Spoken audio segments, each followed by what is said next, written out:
Hello everyone. If you're facing this error in Roblox error code 267, you are kicked from this game, then you have come to the right place because in this video I'm going to show you how easy it is to fix Roblox error 267 on your computer easily.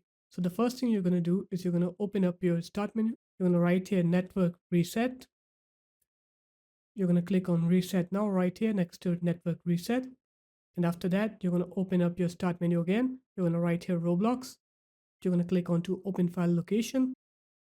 You're going to right click on Roblox Studio, go into open file location, and then you're going to go into this folder.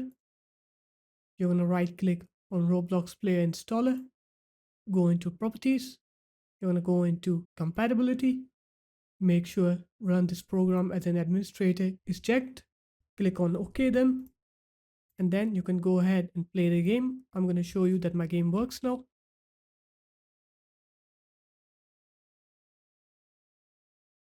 And there it is. That's how easy it was to fix Roblox error code 267.